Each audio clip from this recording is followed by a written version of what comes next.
Para el desarrollo de las ponencias contamos con la presencia del maestro Gilberto Gaona, maestro frente a grupo del nivel telesecundaria, con la ponencia titulada Desarrollo Neuronal Pleno. Un fuerte aplauso, por favor. Muchas gracias, maestra.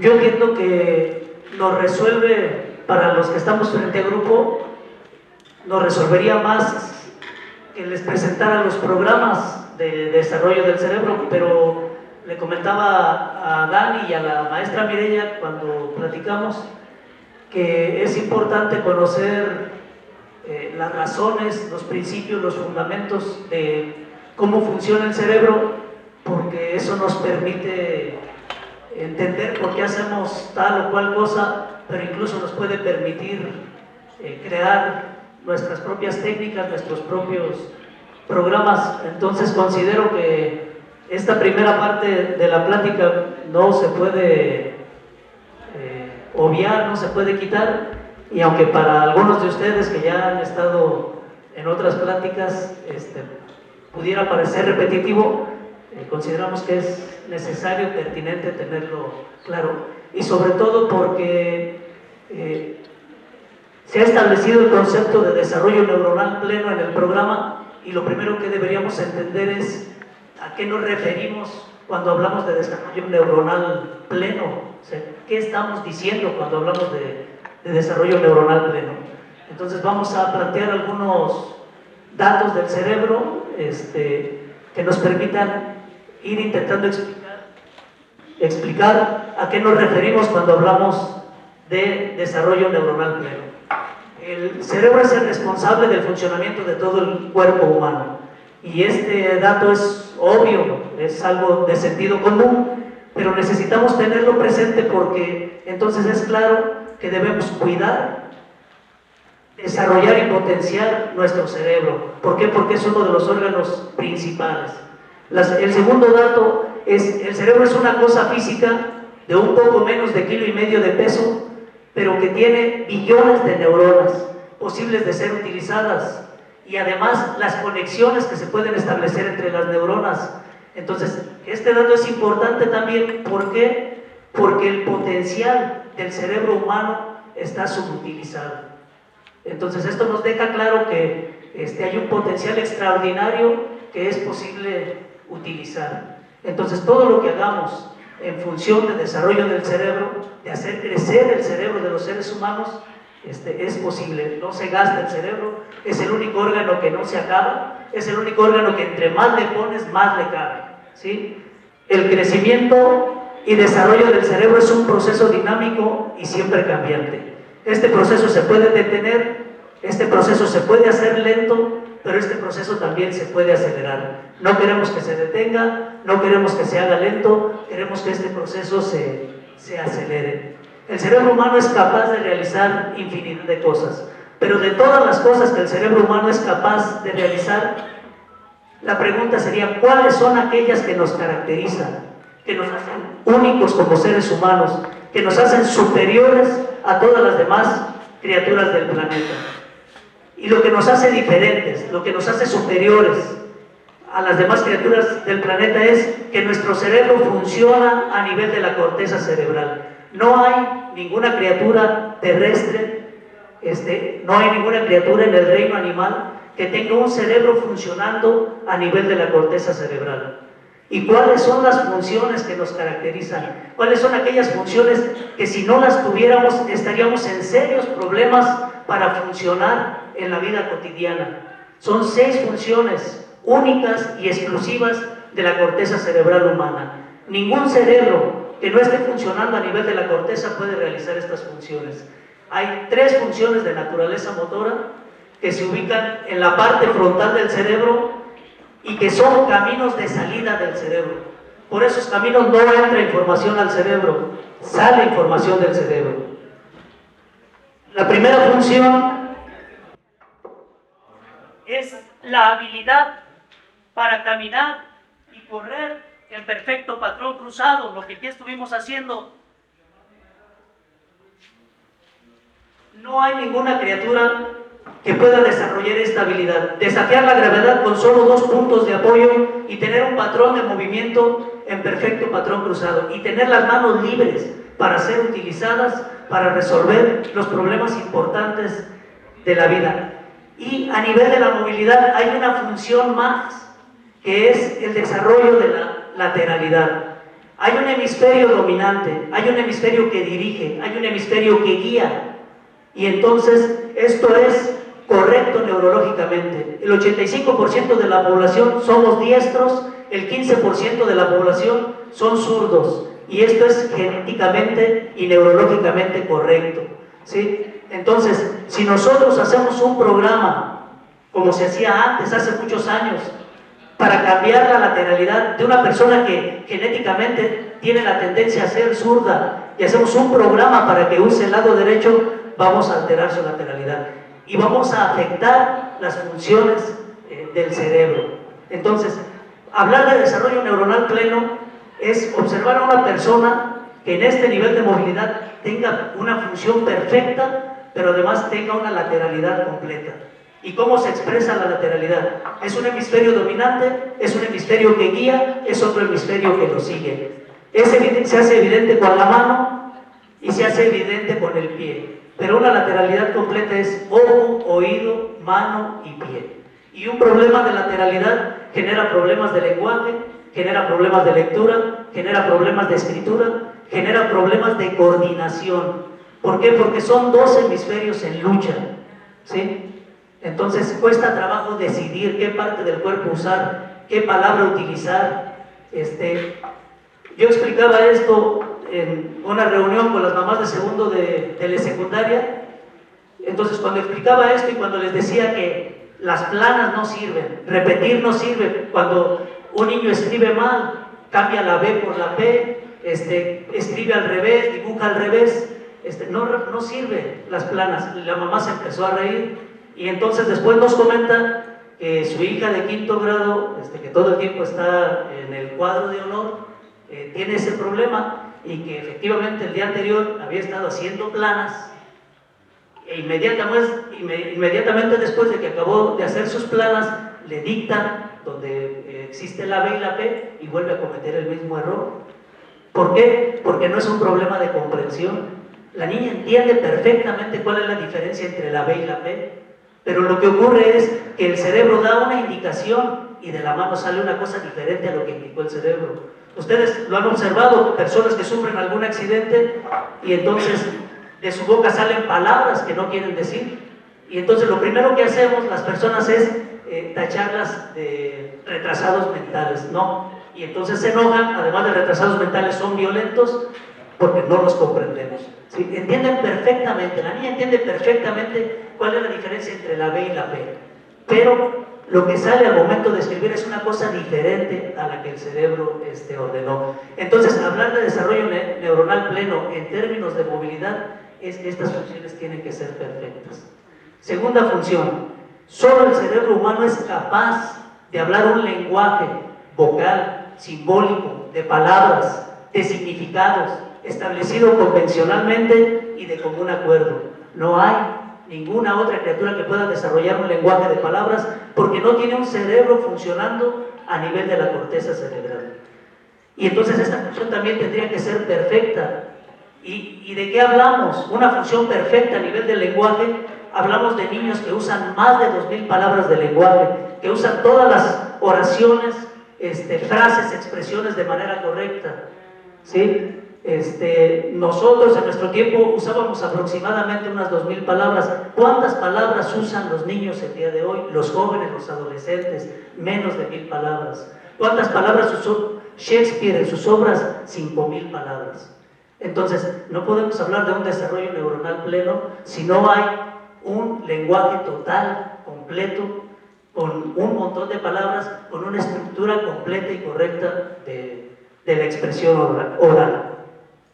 La tercera función de naturaleza motora es la habilidad de escribir este lenguaje simbólico, este lenguaje de palabras, este lenguaje de significados.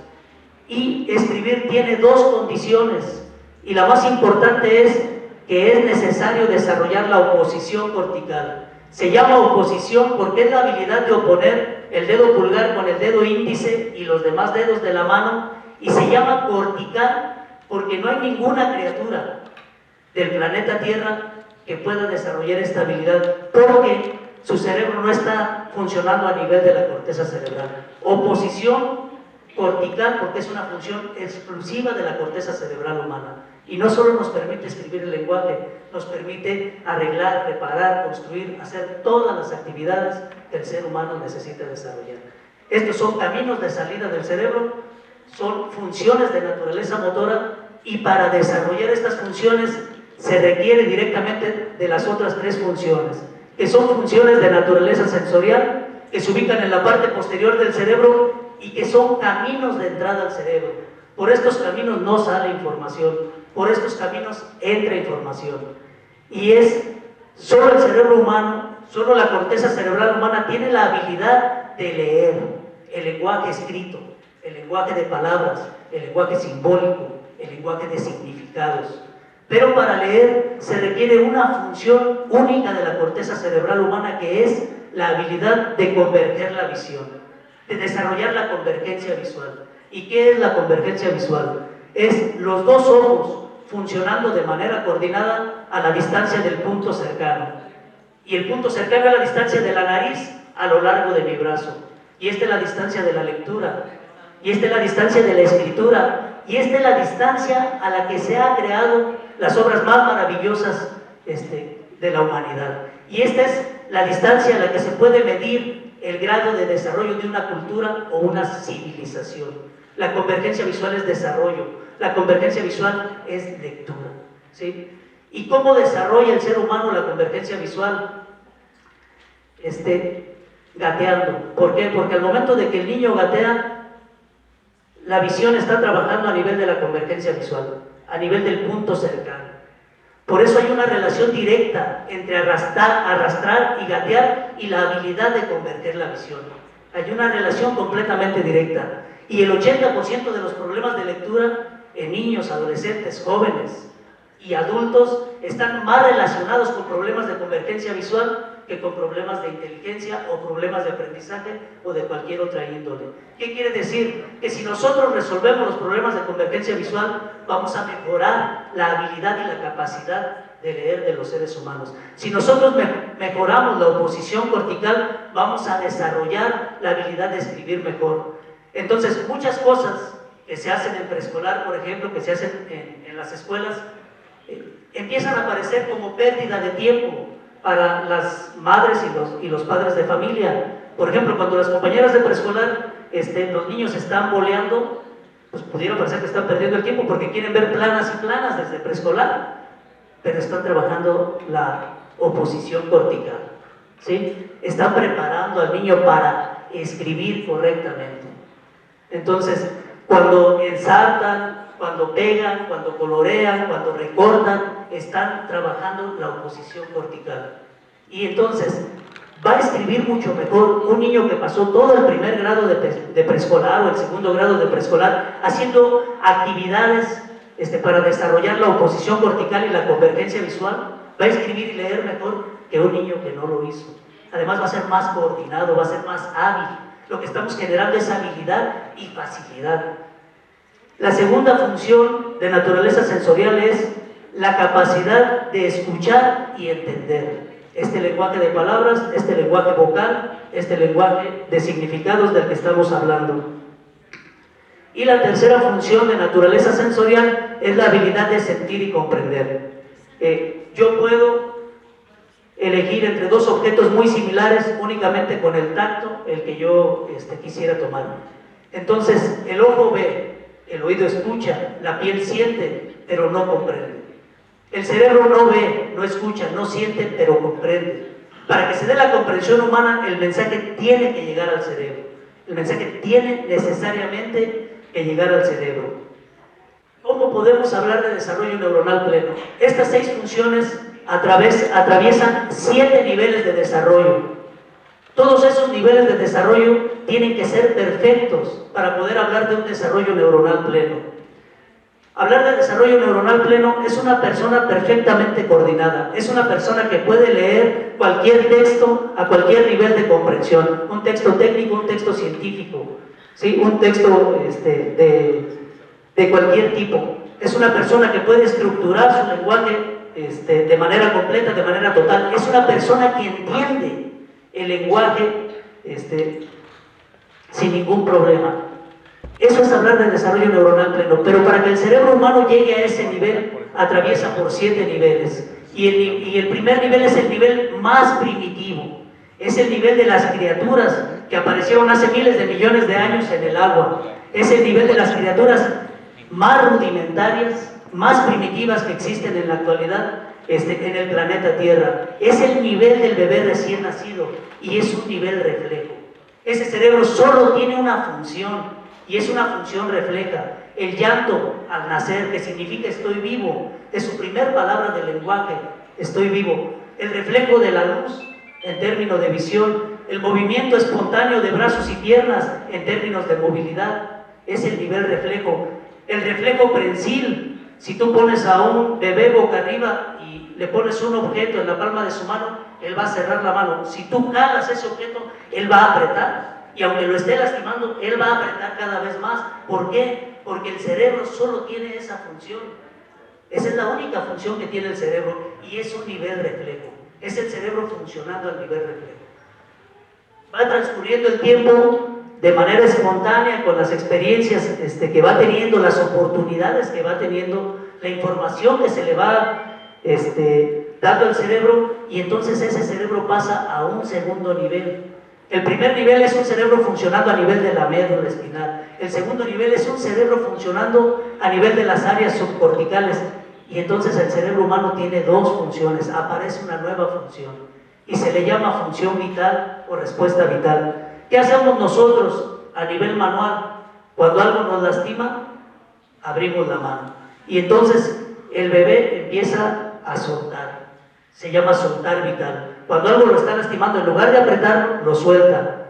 Por ejemplo, a nivel auditivo y de lenguaje, auditivamente percibe un sonido que considera amenazador, que considera que pone en riesgo su integridad, y a nivel de lenguaje, a nivel sensorial percibe el sonido y a nivel de lenguaje contesta con un llanto diferente, que significa auxilio. Y las mamás y los papás y quienes conviven con el niño entienden la diferencia. Saben que no lloró por capricho, saben que no lloró porque estaba sucio, saben que no lloró porque tenía hambre. Dejan lo que están haciendo y corren a auxiliar al bebé. Y no se equivocaron. Entonces, ¿qué pasó en el cerebro del niño? Percibió una amenaza a nivel auditivo o visual y respondió por las vías motoras, camino de salida, con un llanto diferente, un llanto más fuerte. Un llanto que significaba que estaba en riesgo. ¿Qué es lo que hace un animal que se arrastra en el suelo? Ese es su patrón de movimiento. Cuando está en peligro y necesita ponerse a salvo, lo que hace es arrastrarse, ¿sí? Nosotros somos criaturas terrestres, pero los bebés humanos están en la posición incorrecta desde el momento en que nacen. Están boca arriba. Boca arriba no puede haber movilidad humana. Puede haber movilidad de brazos y piernas, pero la movilidad es poder ir del punto A al punto B. Y boca arriba no va del punto A al punto B. No se desarrolla la movilidad boca arriba. No hay ninguna criatura terrestre como nosotros que desarrolle su movilidad estando panza arriba. Todas están panza abajo. Entonces, la respuesta vital en términos de movilidad es que el niño pudiera arrastrarse. Si hay algo que él percibe como una amenaza, que pudiera retirarse, pero no está en la posición correcta. Y entonces, si nosotros hiciéramos una evaluación neurológica de la mayoría de nosotros, como lo que se hizo aquí en la activación, que era arrastrar, nosotros podríamos observar que en esa función primaria, la función vital, no tenemos perfecto. ¿Sí? Nosotros podemos observar, por ejemplo, en el reflejo del susto, la función más primitiva, que hay varios adultos que no tenemos perfecto. ¿Cómo se evalúa el reflejo del susto? Tú llegas y haces un ruido sorpresivo y en el bebé estira todas sus brazos y sus piernas, sus extremidades, y en el adulto Pues es algo simple. Si tú lo vuelves a hacer, sí, bueno, aquí ya está preparada la compañera. Pero lleguen con un adulto cuando no esté preparado, esté distraído y entonces ustedes observan la reacción, ¿sí? Y después lo vuelven a hacer y si obtienen la misma reacción, no tiene perfecto en esa función. ¿Por qué? Porque el cerebro del adulto o quien tiene perfecto, después del primer sonido se prepara y al segundo sonido ya no hay la misma respuesta. Al contrario del bebé que no tiene perfecto, cada vez que tú haces el sonido, la respuesta es la misma.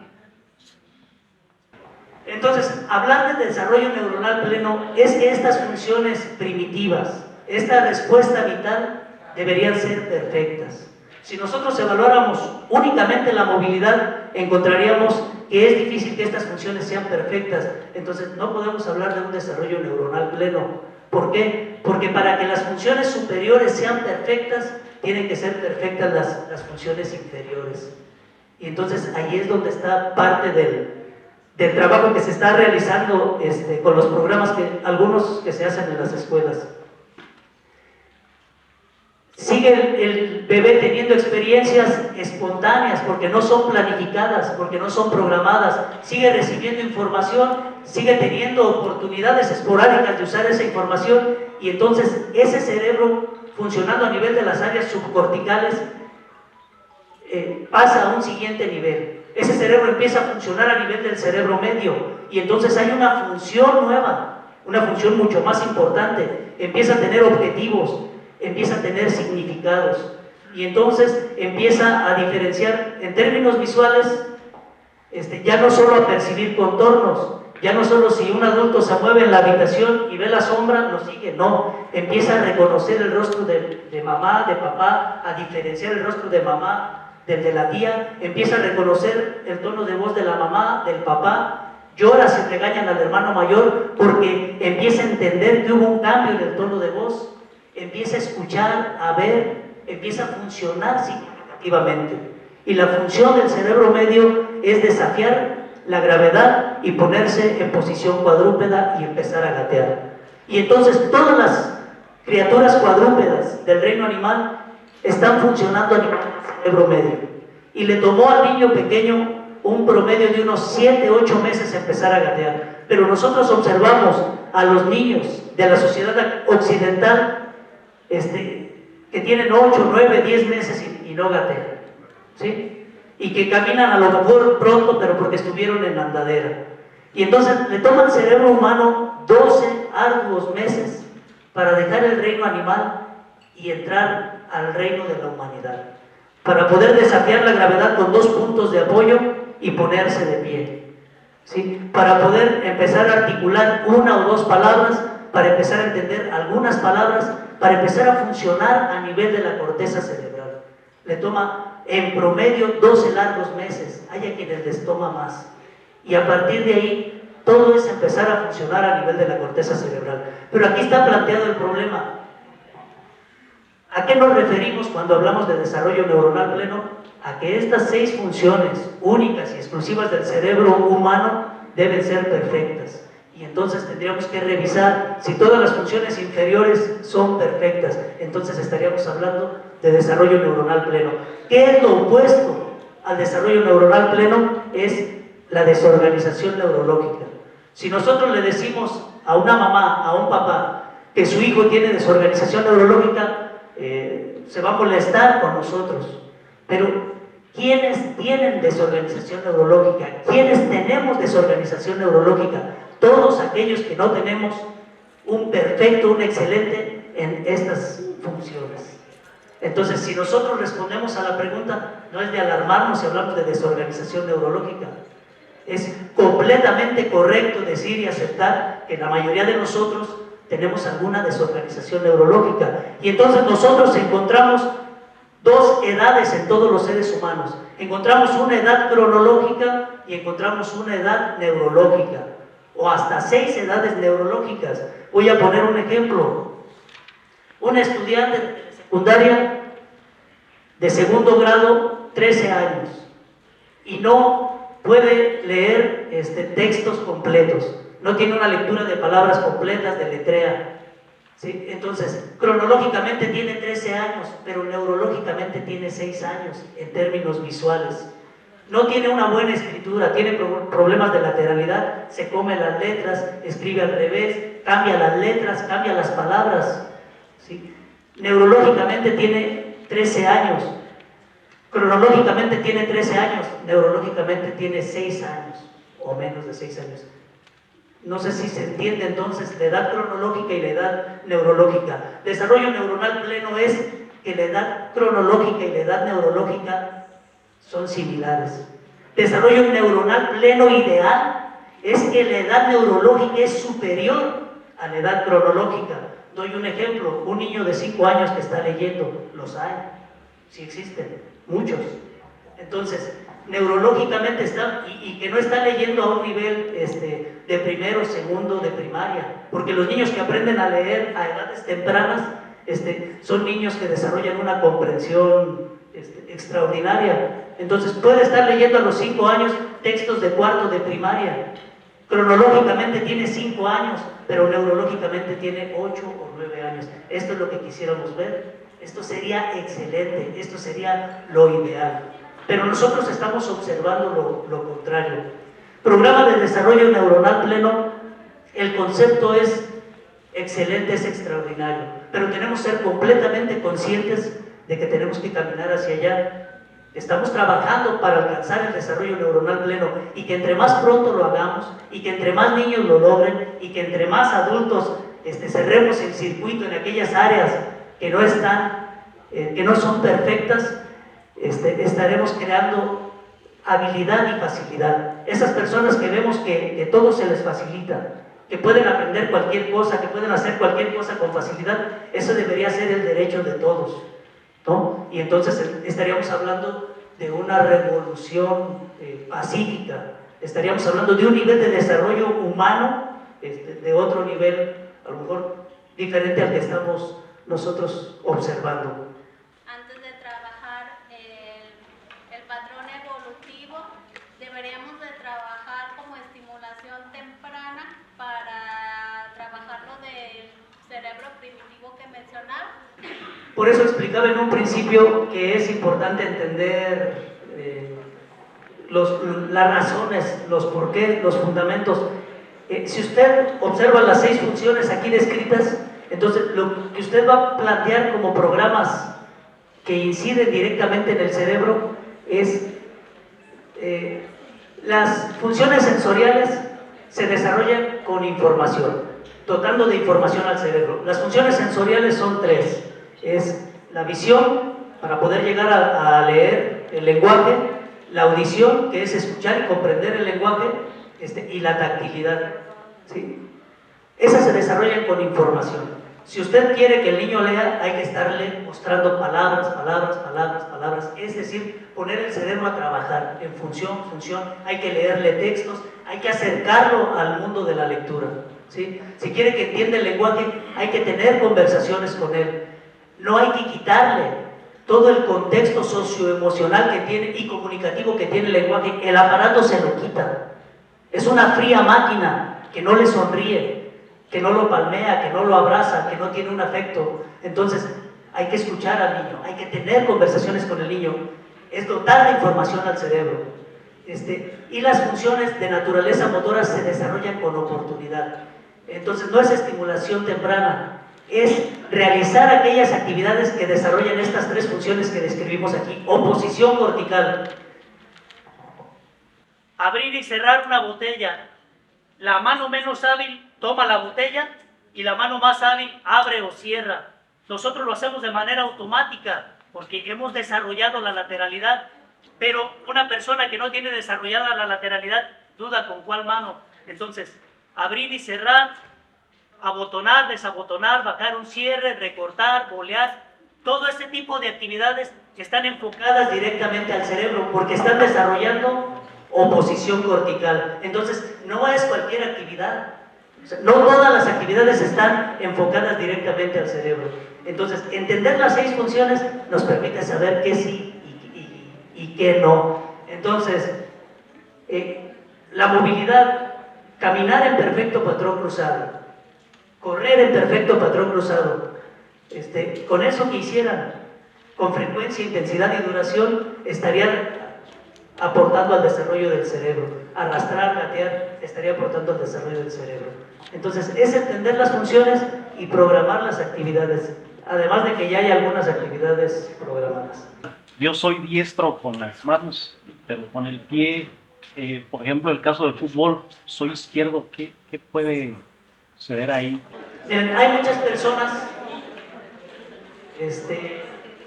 por las ideas que culturalmente se crearon, que genéticamente eran zurdos y los hicieron diestros. ¿Cómo logra el cerebro? ¿Cómo logra superar este error de organización neurológica que se cometió con el cerebro? Es con el trabajo. O sea, por ejemplo, un adulto de 90 años que genéticamente era zurdo, pero le cambiaron la lateralidad, obviamente tenía problemas de coordinación, tenía una serie de problemas que le dificultaban algunas cosas en su vida, pero toda su vida se dedicó al trabajo manual, pero también estudió, porque se hizo maestro, y toda su vida leyó, escribió, todo el tiempo estuvo activo su cerebro. Entonces, llegó el momento en que pudo funcionar de manera perfecta sin ningún problema. Pero era lo que les decía, o sea, ¿por qué le vamos a dificultar la vida a un niño si lo que queremos es facilitarle? Lo que queremos es que más rápido aprenda las cosas, desarrolle las cosas. Entonces, ¿qué se ve afectado si se cambia la lateralidad? Y claro que se puede superar, que en este caso, bueno, una persona adulta a partir de su actividad cerebral, pues seguramente lo superará, pero que podríamos evitarle esto. ¿Qué se va a ver afectado? Por ejemplo, si usted a un niño le pone a hacer un programa para zurdo, siendo diestro, lo primero que se va a afectar es el lenguaje. Va a empezar a tartamudear, va a empezar a tener dificultad para encontrar las palabras que quiere usar, se va a afectar la escritura, ¿sí?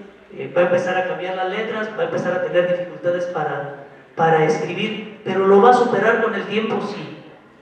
Entonces, se puede superar, sí, pero lo que no queremos es que pasen por esta situación, ¿no? Porque lo que queremos es una organización neurológica. Ahora, los deportistas, por ejemplo, un basquetbolista que es diestro, desarrolla la habilidad de hacer su entrada con la mano derecha y también desarrolla la habilidad de hacer su entrada con la mano izquierda, pero el lado derecho sigue siendo superior al lado izquierdo, ¿sí? Entonces, hay muchas personas que pueden usar las dos manos, pero no deja de ser superior la dominancia hemisférica, pues, ¿sí?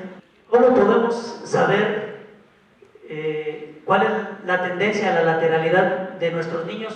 Con la familia, porque esa es una tendencia genética. Si en la familia hay un zurdo y el niño está usando consistentemente la mano izquierda, eso lo debemos respetar.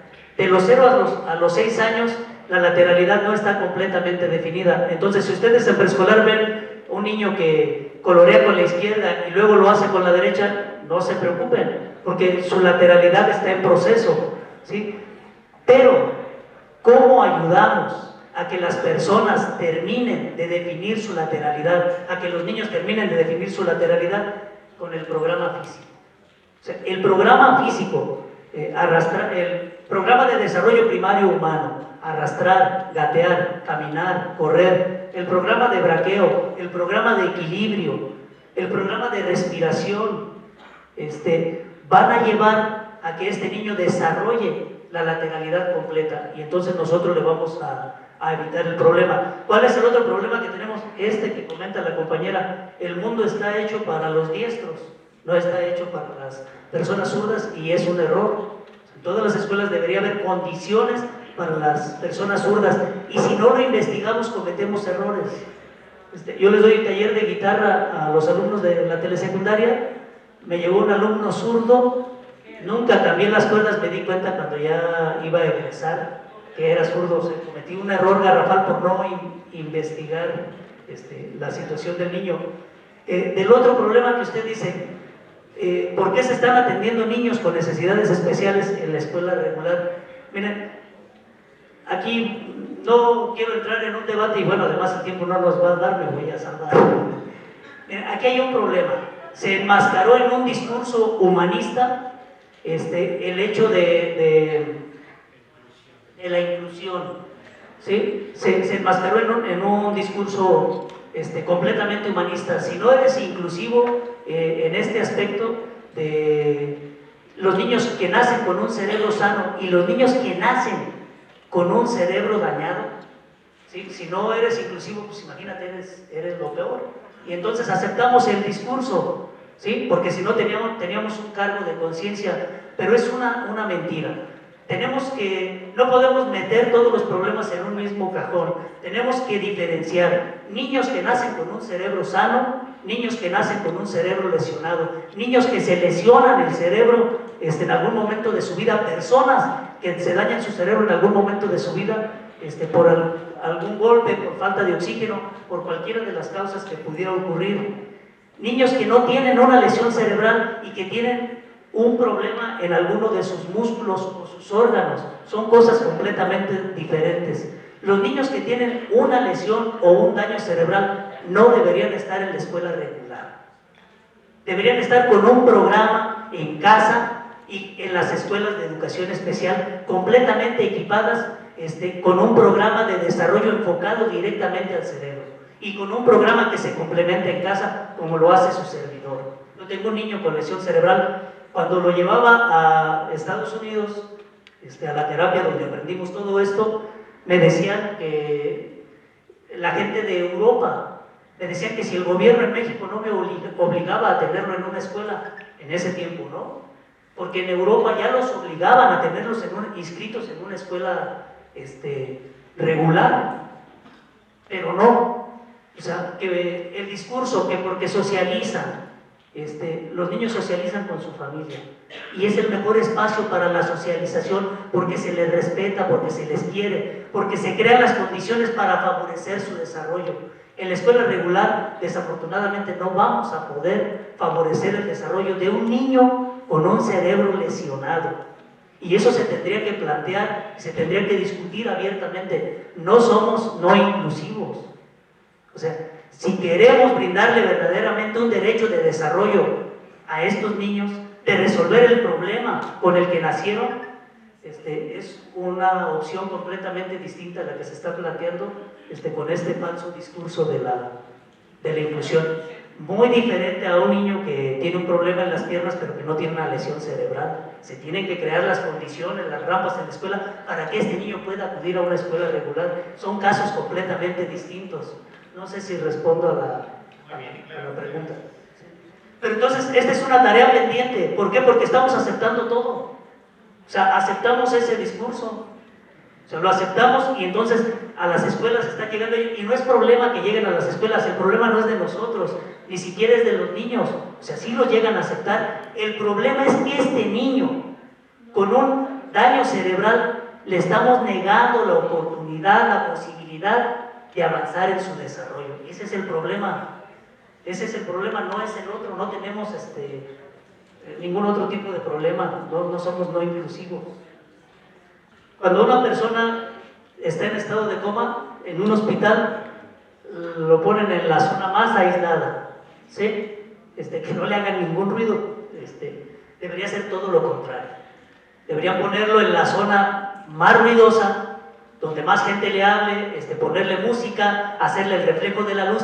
Es volver a programar el cerebro desde los niveles primitivos. ¿Qué puede hacer usted? El mismo programa de desarrollo cerebral que se está planteando para los niños en educación preescolar, en educación primaria, el mismo programa que se plantea para los bebés, empezar a arrastrar, gatear, caminar, correr, es volver a hacer perfectas aquellas funciones que se dañaron con el accidente que usted tuvo. Es hacer el programa, pero enfocado directamente al cerebro.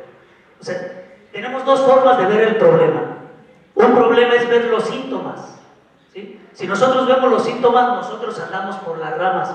¿Qué quiero decir? Que si nosotros, ¿qué es la falta de convergencia visual? Si nosotros vemos los problemas de lectura como un problema de aprendizaje, como un problema de que el niño es tonto, y la mayoría de los problemas de lectura están relacionados con la convergencia visual. Entonces, ¿qué es la falta de convergencia visual? Es el estrabismo, ¿sí? Y entonces hay remedios para el estrabismo catastróficos, por ejemplo, una cirugía. El estrabismo no es un problema del ojo, el estrabismo es un problema del cerebro. Sí, el estrabismo es un problema del cerebro, no así la miopía y el astigmatismo.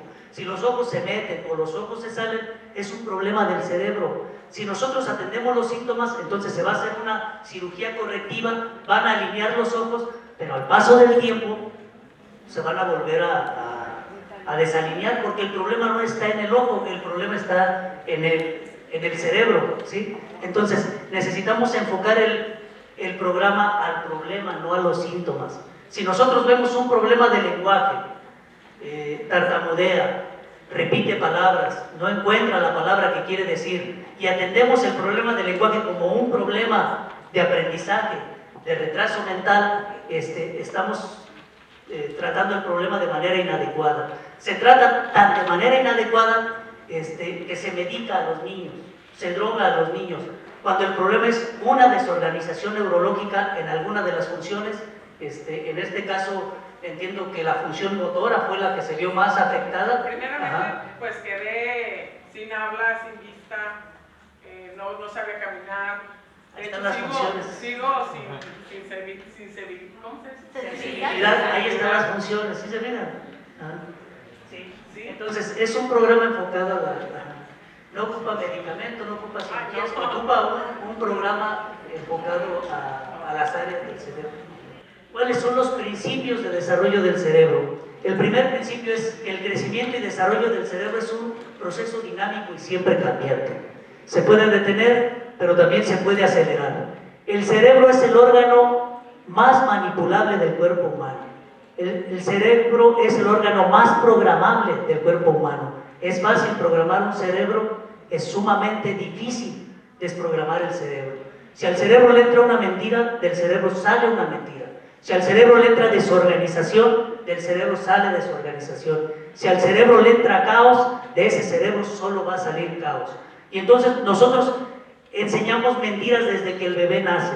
Por ejemplo, una mentira en términos de movilidad es todos los aparatos que se han creado para restringir la movilidad del niño pequeño, de la niña pequeña, ¿sí? Y entonces está todo el tiempo panza arriba, moviendo brazos y piernas, pero sin la oportunidad de desarrollar la movilidad, que es ir del punto A al punto B. Le estamos enseñando una mentira.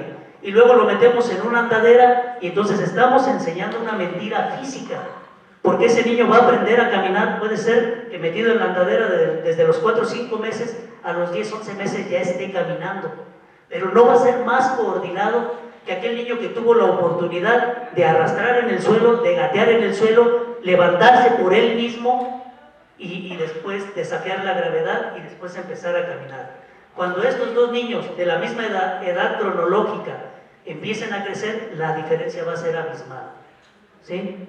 Entonces, ese es el primer principio. Es fácil programar el cerebro, es difícil desprogramar el cerebro. Y esta es una responsabilidad grandísima para nosotros. ¿Por qué? Porque nos obliga a revisar el contenido de lo que enseñamos, porque nos obliga a revisar cada día las actividades que realizamos con nuestros alumnos en la escuela. Es obligado. No podemos enseñar mentiras ni físicas, ni intelectuales, ni de ninguna índole. Ese es el primer principio. Es difícil desaprender. Nosotros los adultos lo sabemos. Es difícil desaprender. Segundo principio. El cerebro crece con el uso. El cerebro crece con el uso. Entre más se usa el cerebro, más crece. Se establecen más conexiones neuronales. El cerebro crece con el uso. Entonces, queremos que el cerebro de los niños esté en uso, en uso, en uso, en uso, ¿sí? Una de las habilidades humanas que nos llevó a un nivel de desarrollo grandísimo fue la oposición cortical. En el mundo digital, la oposición cortical es una función en riesgo de desaparecer. ¿Por qué? Porque no hay oposición cortical, no es necesaria. Al teclear una pantalla, al deslizar el dedo por una pantalla, no es necesaria la oposición cortical. Y el cerebro crece con el uso. Y entonces aquí vamos a la tercera función. La función determina la estructura. La función determina la estructura. Leían en la mística, soy lo que soy por lo que hago. La falta de función determina la falta de estructura. Entonces, ¿qué va a pasar? En el cerebro del niño pequeño, cuando cambió todas las actividades que le obligaban a trabajar la oposición cortical bimanual por el solamente deslizar el dedo en una pantalla o picar una pantalla, ¿sí? Y entre más tiempo pase allí, ¿qué tipo de estructura cerebral se está generando acorde al tipo de función que se está realizando? ¿Alguna vez Mario García, por aquí está? Alguna vez nos daba un ejemplo en una plática allá en Marabatío, no sé si recuerdan, nos decía que si habíamos visto la película de Wall-E, ¿sí? ¿Recuerdas, Mario? Y entonces decía que esa película pues no estaba muy alejada de una realidad en un tiempo, ¿no? Porque estamos cambiando la actividad que realiza el ser humano, estamos cambiando la actividad del cerebro, estamos usando menos el cerebro, pero estamos usando otro tipo de función, se va a generar otro tipo de estructura. El niño pequeño no nace con la estructura para aprender a leer y escribir y que esta va a aparecer de manera espontánea a determinada edad. No nace. Esa estructura se genera a partir de que tiene la información y la oportunidad de que el cerebro esté funcionando, en función. Queremos que el niño lea, hay que ponerlo a leer. La función determina la estructura. Un niño que esté todo el tiempo colgado, en una hamaca, en una cama, en cualquier aparato acostado boca arriba y cumpla 12 meses de vida y lo pones en el suelo y le dices camina, eso no va a ocurrir porque el cerebro no tiene la estructura para que de manera espontánea aquello aparezca allí. La función determina la estructura. Fíjense qué importante es este principio, ¿sí? Entonces nosotros necesitamos observar cuál es la función que estamos desarrollando en nuestros estudiantes. Y el último principio que voy a comentar, ¿de qué depende? Lo preguntaba el maestro. ¿De qué depende? Si todos los bebés al nacer con un cerebro sano tienen el potencial de los genios que ha conocido la humanidad, tienen el mismo cerebro, ¿de qué depende que unos desarrollen el cerebro a nivel de un genio, su actividad, su habilidad, y los otros no? Depende de 4 factores. El primero es la consistencia, el segundo es la frecuencia, el tercero es la intensidad y el cuarto la duración, con que dotes de información al cerebro y le des la oportunidad al cerebro de usar esa información. Consistencia es el cerebro no descansa, ¿no? Entonces consistencia es todos los días. Frecuencia es muchas veces, periodos breves de tiempo. Siempre empezamos un programa con una alta frecuencia, ¿sí? Actividades de 1 segundo, 2 segundos, breves, completamente breves, pero con una alta frecuencia, medio minuto de arrastre. No nos vaya a ocurrir eso que ocurrió en varias escuelas con varios compañeros que llegaron a querer aplicar el programa y entonces pusieron el primer día al niño a arrastrar metros, ¿no? Entonces, ya no querían hacerlo, ¿no? Entonces, alta frecuencia. ¿Qué significa la intensidad? Lo mencionábamos hace rato. El cerebro no ve, no escucha y no siente, pero el cerebro comprende. Tiene que llegar el mensaje al cerebro para que se dé la comprensión. La intensidad es que el mensaje debe ser suficientemente claro para que llegue al cerebro. La frecuencia y la intensidad hace que el mensaje llegue al cerebro, ¿sí? Si tú pones la palabra frío con letra pequeña, allá atrás no la van a ver, ¿no? Lo mismo ocurre en el tacto. Sientes el frío, no llega al cerebro. Sientes, hasta que ese mensaje llega al cerebro. La intensidad es que el mensaje debe ser completamente claro, completamente grande, para que con facilidad llegue al cerebro y se pueda dar la comprensión. Y la duración, miren, no hay ningún material educativo existente hasta este momento, excepto aquellos libros de la madre patria que cuando estuvimos en escuelas integrales intentamos rescatar. No hay ningún material de los que yo conozco ya en mi actividad docente, que respete este principio de la frecuencia, la intensidad y la duración. Todos los contenidos vienen planteados en periodos muy breves, una cantidad grandísima de contenidos, ¿sí? Y entonces ves una embarrada de todo, no profundizas nada, y no hay ningún material.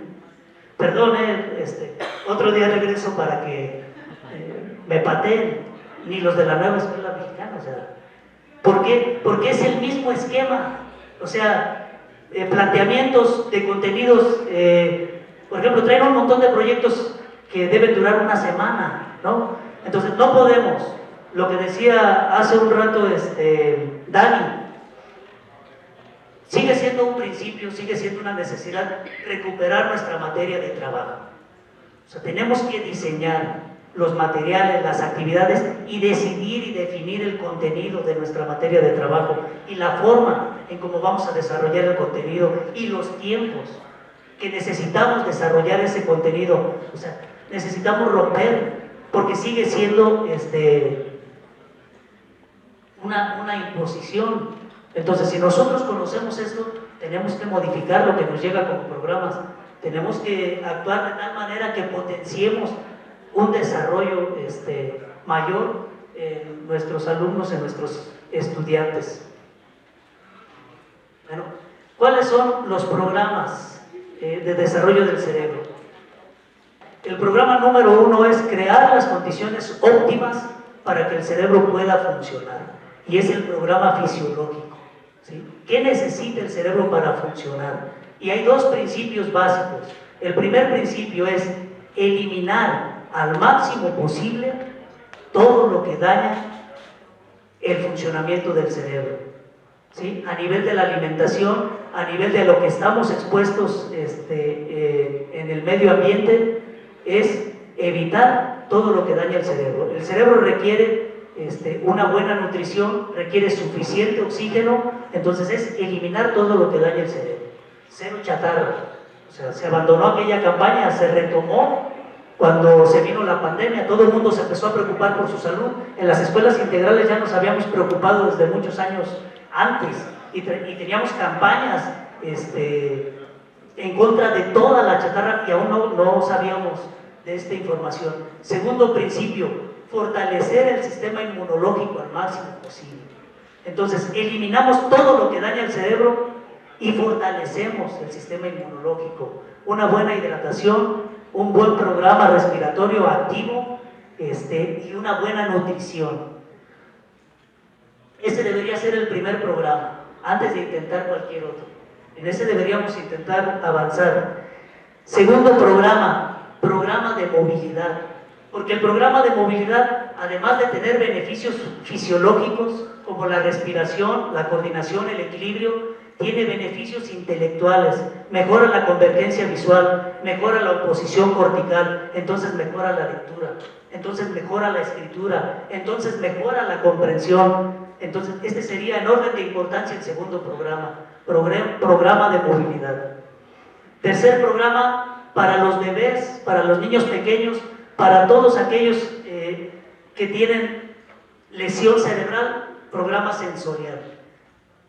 Para los niños de preescolar, primaria o cualquier otra persona, programa intelectual. Y por último, un programa social basado en principios y valores filosóficos, humanos, de respeto, de verdadera inclusión, de completa honestidad y coherencia. A los niños no los engañamos. O sea, no le podemos mentir a un niño. Si le decimos que esto vamos a hacer, lo tenemos que hacer. O sea, ellos no entienden de dobles caras o dobles lenguajes. Necesitamos ser completamente honestos con los niños. Y si no, mejor no.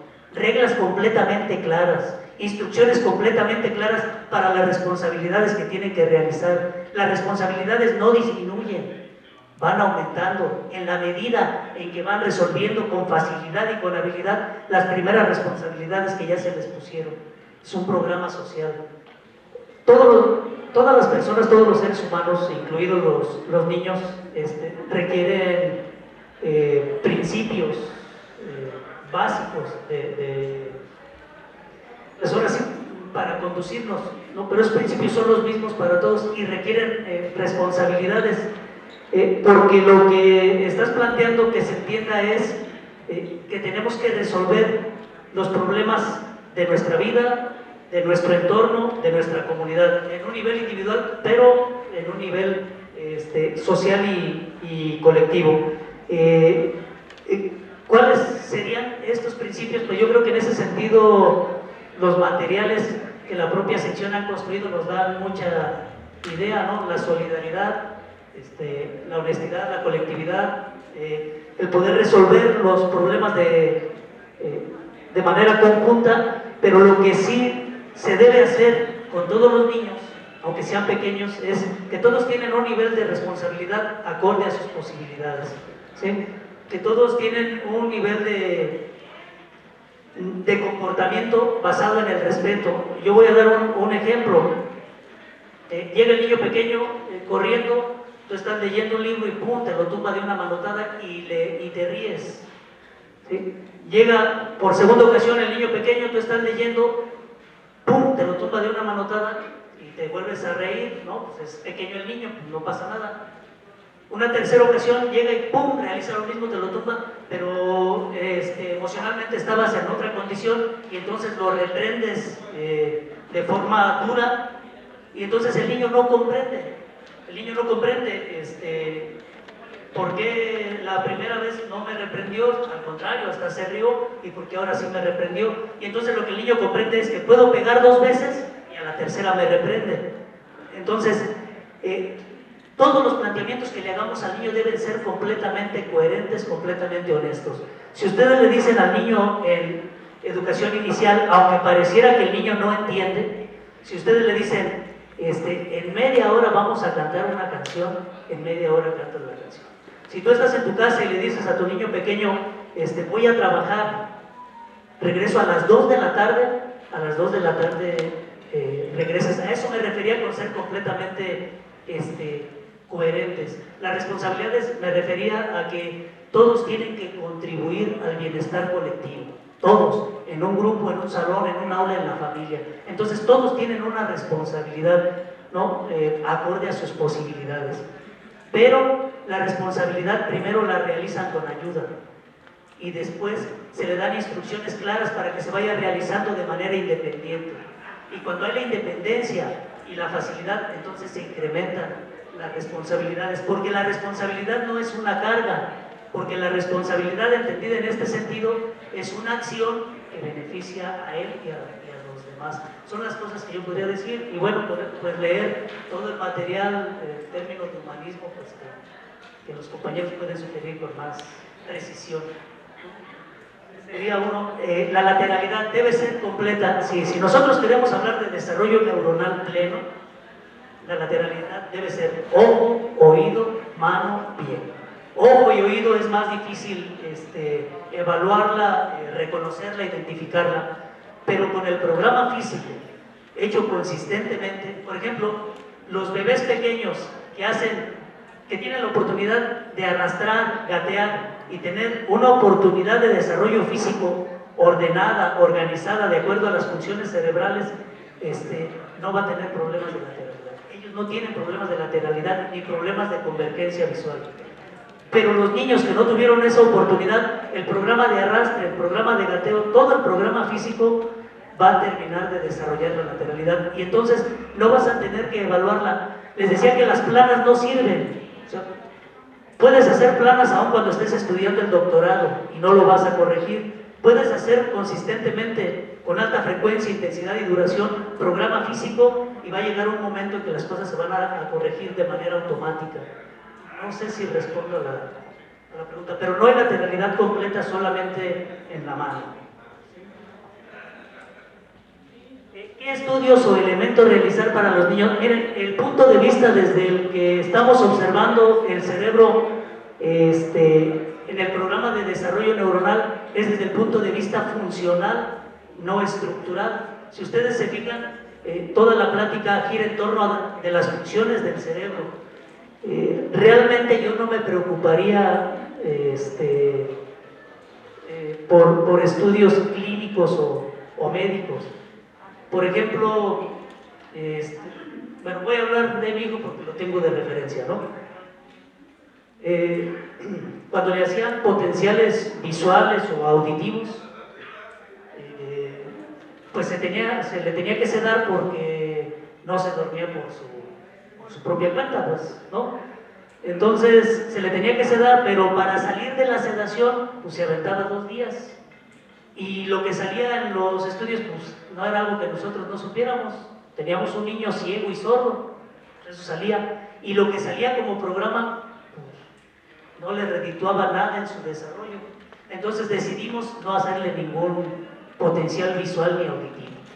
No exponerlo a eso, ¿por qué? Porque no redituaba nada. Cuando nosotros fuimos a los institutos, no tuvimos que hacer ningún estudio de esos y empezó a ver, el que no veía empezó a ver el reflejo de la luz, percepción de contornos con significado, empezó a escuchar y entender. Entonces nos dimos cuenta de que visto desde el punto de vista funcional, nosotros no tenemos problemas con lo que ocurre estructuralmente. Un montón de resonancias magnéticas para observar que un cerebro profundamente desorganizado, pues cómo no, un niño inmóvil, insensible, sordo y ciego, pues ¿qué iba a salir en el estudio? O sea, ¿para qué? ¿Para qué si estás viendo lo que ocurre? Entonces, lo que tenemos que hacer es observar a los niños. Con esto no estoy diciendo que vayan y se peleen con los médicos, no, de ninguna manera, pero no nos compete a nosotros sugerir un estudio de tal o de cual manera. Nos compete observar al niño y a partir de la observación tenemos mucho sentido común. Conocemos lo que es estar bien y lo que es estar desorganizado, y entonces a partir de ahí podemos ver y podemos intentar ver qué se ocupa. Para los suplementos con adultos, para la suplementación sí se requieren estudios clínicos y se requiere que un especialista vea qué es lo que le está faltando a todo el mundo y que a partir de esas deficiencias pues él considere y valore si se requiere suplementar o no. Pero no se requeriría suplementar si nosotros hacemos el programa fisiológico, eliminamos al máximo posible todo lo que nos genera daño y fortalecemos el sistema inmunológico al máximo posible, con buena calidad de proteínas, carbohidratos, grasas y micronutrientes, que son vitaminas y minerales, una buena ingesta de agua y un programa respiratorio activo. Y entonces a lo mejor no ocuparíamos vitaminas o suplementos, pero eso lo tiene que determinar un especialista, allí sí, a partir de estudios de sangre. Pero a nivel neurológico, pues yo creo que con la observación podríamos. El desarrollo lingüístico integral tiene su esencia, tiene su programa. Lo que nosotros decidimos compartir con ustedes no viene a sustituir, a cambiar ni a suplantar nada, viene a enriquecer. Entonces, yo digo que cada quien puede buscar las formas en cómo lo va articulando con lo que ya tiene y con lo que ya hace.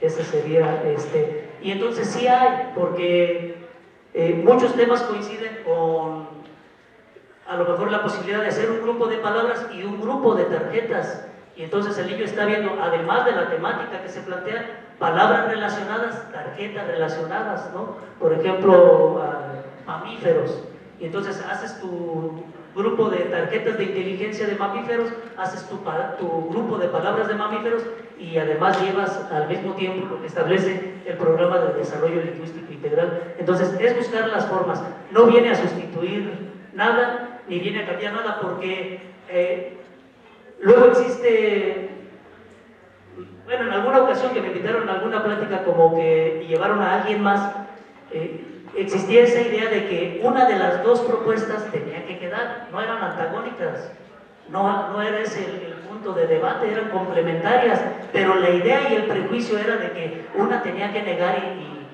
y desconocer a la otra, y la tendencia es que la que tenía que ser desconocida era la que planteaba yo, por venir de donde vengo, ¿no? Es los programas de los institutos para el logro del potencial humano, así los pueden buscar en internet, institutos para el logro del potencial humano. Entre sus libros es qué hacer por su niño con lesión cerebral, cómo hacer físicamente excelente a su bebé, ya hay una edición nueva, no tengo el nuevo nombre, cómo enseñar a leer a su bebé, cómo hacer intelectualmente excelente a su bebé. Son esos los temas. Algunos libros se pueden conseguir. Hay otras cosas de las que yo expreso aquí que no vienen en los libros, que aprendimos nosotros con nuestras visitas a los institutos, pero que hace años, cuando empezamos a compartir las pláticas, yo dejé unas copias en Educación y Cultura de cómo multiplicar la inteligencia de su bebé y cómo hacer físicamente excelente a su bebé, y le agregué un anexo del programa fisiológico y del programa sensorial. Deberían buscarlo, a ver si lo tienen por ahí. Son copias y a ver si lo pudieran compartir, ¿no? Pero eso es físicamente excelente a su bebé, cómo enseñar a leer a su bebé, cómo multiplicar la inteligencia de su bebé, cómo ayudar a un niño con estrabismo. Primer programa para ayudar a una persona con estrabismo es un programa respiratorio activo. Todos tenemos problemas de estrabismo. Cuando tenemos, por ejemplo, ahorita, por cada grado que aumenta la temperatura aquí encerrados, el nivel de atención que ustedes me están poniendo disminuye de manera proporcional, ¿sí? Y entonces, entre más pase el tiempo y sigamos aquí escuchando, ustedes van a empezar a tener problemas de convergencia visual. Me van a ver doble, me van a ver borroso y díganme si estoy mintiendo, ¿no? Entonces, por eso, el primer programa para mejorar un problema de convergencia visual es un programa respiratorio activo, ¿sí? Ese es el primer programa. Para las personas que caminan y corren, el programa respiratorio activo por excelencia es el programa de carrera. No lo voy a explicar ahora, lo he explicado en otras ocasiones. Programas respiratorios avanzados, que más que deportes son programas neurológicos, la natación, el ciclismo y el atletismo. Para resolver problemas de convergencia visual hay que arrastrar y gatear, hay que braquear, pero braquear cogidos de la barra, así, en el pasamanos, sí, hay que braquear, verdaderamente braquear, porque cuando braqueamos estamos trabajando a nivel de la convergencia visual, porque vemos allí el barrote. Si la función determina la estructura, cuando gateamos, todo el tiempo nuestra visión está funcionando a nivel de la convergencia visual. La función determina la estructura. Entre más gatees, más estás desarrollando la convergencia visual. La lectura requiere convergencia visual, pero la lectura también desarrolla convergencia visual. Entonces, programa físico y programa de lectura. Todo eso va a ir resolviendo los problemas de convergencia visual, para quien hizo la pregunta. Los niños con necesidades especiales ya están en las escuelas, ¿sí?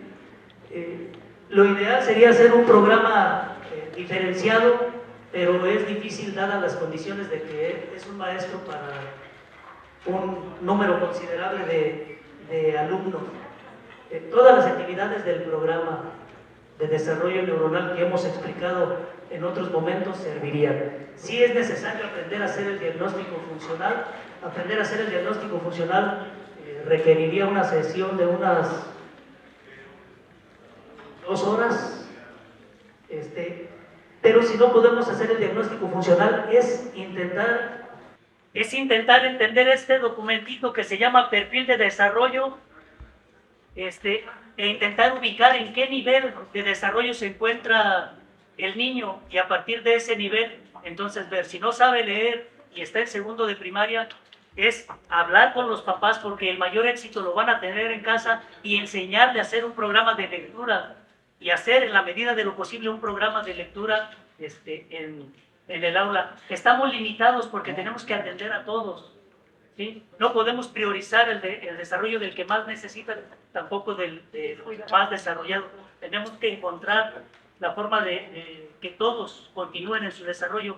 Es enseñar a los papás, es decirles, es ubicar dónde está el problema y empezar a sugerirles. Pero las actividades no cambian mucho, a menos que sea una lesión profunda que tenga al niño inmóvil, ciego, insensible y sordo.